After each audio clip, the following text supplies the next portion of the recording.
Welcome back my channel. Krish course from where and at what time are you watching my video?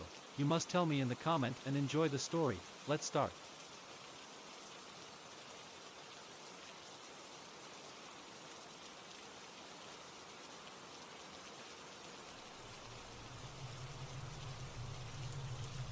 Locals in the small town of Sundar had long whispered about Jahansaib Haveli, an abandoned mansion nestled deep within the wilderness. It was a place shrouded in mystery, its decaying facade hidden behind a curtain of overgrown vines and gnarled trees. Stories passed down through generations spoke of tragic deaths, unexplained occurrences, and the restless souls said to haunt its darkened corridors. Among the townsfolk, Jahansaib Haveli was more than just an abandoned house. It was a living legend, a place where the veil between the living and the dead was thin. Parents would caution their children against venturing too close, their voices laced with fear and superstition. But for me, the stories held a different kind of allure. I scoffed at the superstitious whispers, dismissing them as mere folklore. I prided myself on my logic and reason, believing that every mystery had a rational explanation. And so, armed with my skepticism and a thirst for adventure, I decided to confront the legend of Jahansaib Haveli. Little did I know that my quest for answers would lead me into a terrifying realm beyond anything I could have ever imagined.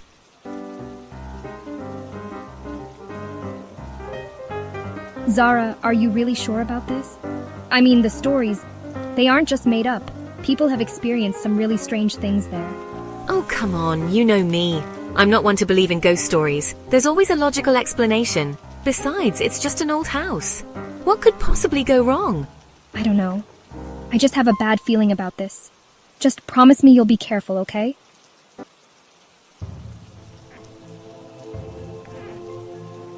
The threshold of decay. This place is even more dilapidated than I imagined. You shouldn't be here. This mansion, it's not safe. The spirits, they don't like intruders. Spirits? Come on, that's just superstition. I'm here to find the truth, not to be scared off by old wives' tales. Believe what you will, but don't say you weren't warned. The face in the portrait, it watches. And the whispers from the past, they never stop.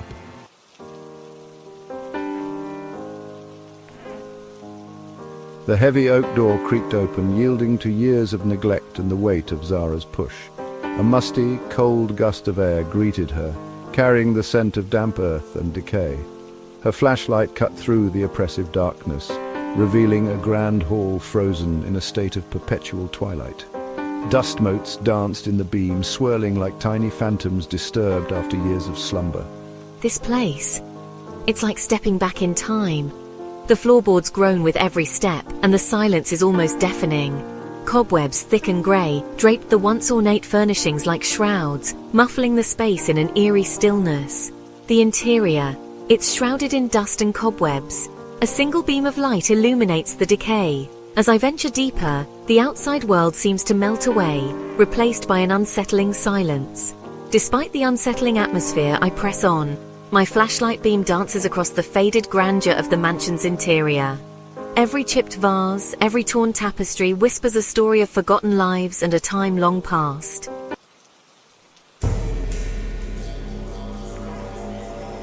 The face in the portrait, it looks so familiar. Who is she? She's the one who never left, the one bound by sorrow and memories.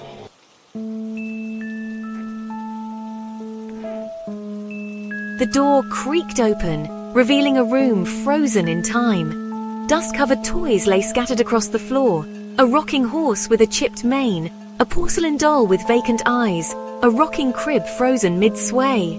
The air hung heavy with a palpable sadness, the remnants of childhood laughter swallowed by the passage of time.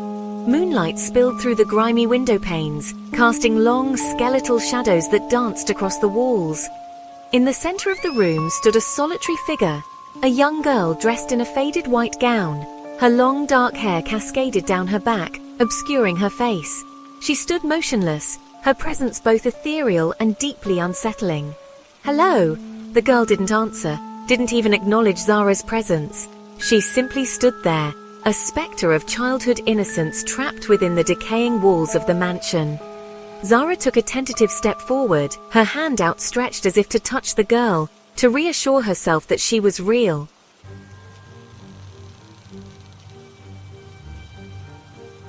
Drawn by an unseen force, Zara stepped into the room, her hand trembling as she reached for the diary. The leather cover was cold and damp, the once vibrant crimson now a faded, almost black hue. As she opened it, the musty scent of aged paper filled the air, mingling with the pervasive dampness of the mansion. The first entry was dated July 12th, 1884. The handwriting, penned in elegant cursive, belonged to a young girl named Nazia. Nazia. The name echoed in her mind, connecting the diary to the portrait in the main hall to the ghostly girl in the nursery. As Zara delved deeper into the diary's pages, a tragic tale began to unfold. Nazia wrote of her lonely existence within the mansion walls, her only companions, the servants, and the whispering shadows that danced at the edge of her vision. She wrote of her fear of the rain, how it seemed to whisper her name, beckoning her towards an unknown fate.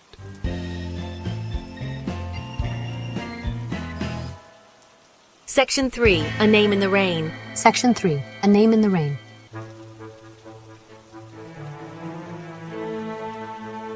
Fear, raw and primal, surged through Zara, drowning out all rational thought. Her lungs burned, her vision blurred, and still the water rose.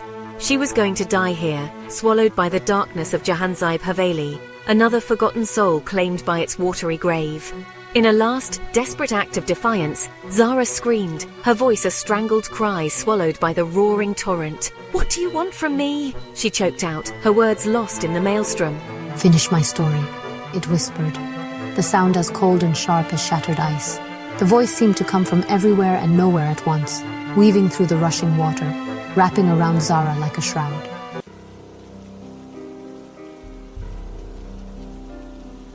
The water stilled. The roaring torrent that had threatened to consume her moments before now hung suspended, a shimmering wall of darkness illuminated only by the faintest hint of moonlight filtering through the grimy window.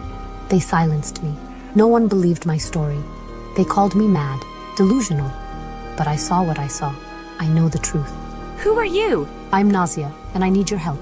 Zara took a shaky breath, her body still tingling with the memory of the icy water. The name hung in the air, heavy with unspoken pain and a desperate plea for justice. Nazia, the girl in the portrait, the girl in the diary, the girl who haunted this house.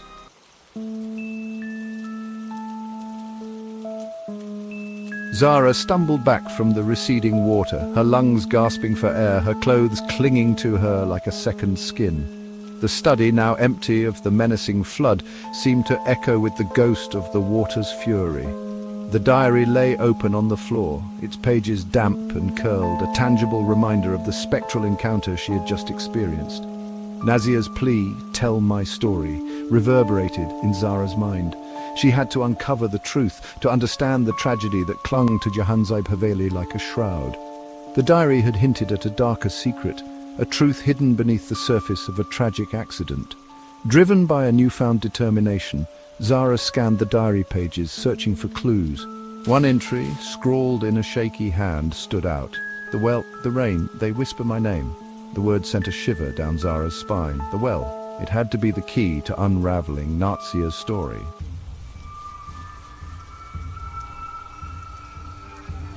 The well, shrouded in shadow at the edge of the overgrown garden, seemed to pulsate with an unseen energy. Its stone rim was slick with moss, the bucket and rope long rotted away.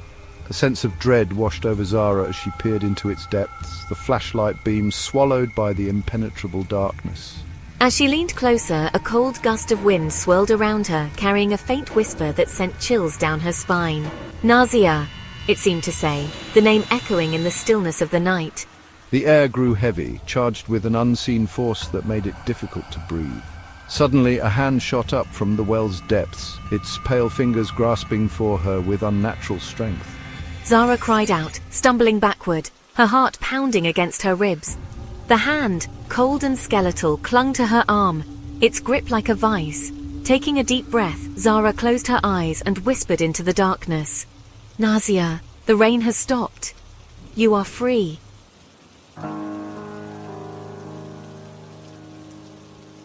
As the words left her lips, the hand released its grip, vanishing back into the well's depths as quickly as it had appeared. A low groan echoed from the mansion behind her, the sound of timbers straining against ancient foundations. The ground beneath her feet trembled, and Zara knew she had to escape. Turning, she ran towards the safety of the trees, the mansion's silhouette receding into the darkness behind her. As she reached the edge of the woods, she glanced back over her shoulder. The mansion stood bathed in an ethereal light, its windows glowing with an otherworldly luminescence. A single word carried on the wind reached her ears. "Thank you." It was Nazia's voice, filled with a profound sadness and a sense of peace. As she turned and disappeared into the shelter of the trees, she knew that she would never forget her night at Jahanzib Haveli.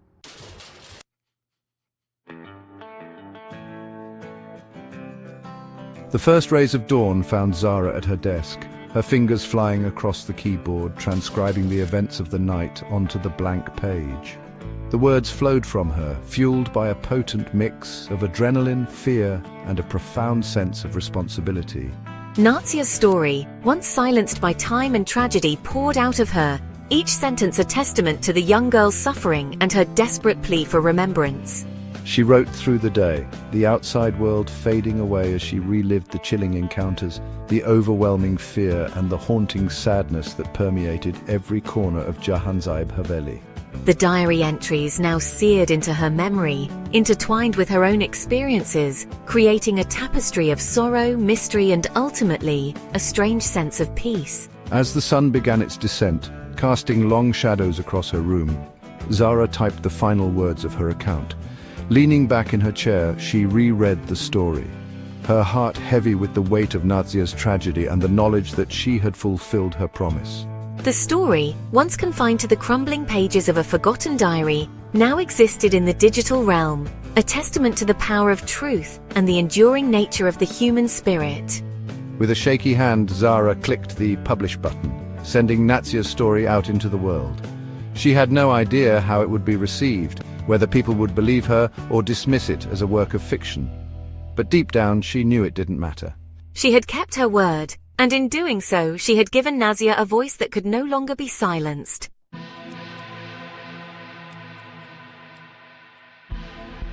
Days turned into weeks, and the memory of that night at Jahanzib Haveli began to fade, replaced by the routines of everyday life. Zara threw herself into her studies, seeking solace in the familiar comfort of books and lectures. The world moved on, oblivious to the secrets she held within her. Yet there were times, usually when the sky turned a brooding grey and the air grew heavy with the threat of rain, that Zara would feel a presence beside her, a cold spot in the air that seemed to linger just beyond her peripheral vision.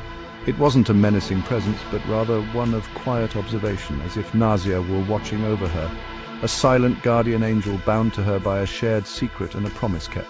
Sometimes, late at night, as Zara lay in bed listening to the rain lash against her window pane, she would imagine Nazia standing at the foot of her bed, her pale face illuminated by the faint glow of the streetlights, her dark eyes filled with a quiet sadness. And in those moments, Zara would whisper a silent prayer for the girl who had haunted Jahanzib Haveli, a prayer for peace, for remembrance, and for the solace that had eluded her in life. Zara never returned to the mansion. She heard whispers that it had finally succumbed to the ravages of time and the elements, collapsing in on itself during a particularly violent thunderstorm. But even though the physical structure was gone, Zara knew that some stories, some secrets were destined to linger, woven into the very fabric of the places they touched, carried on the whispers of the wind and the mournful patter of rain on a lonely night.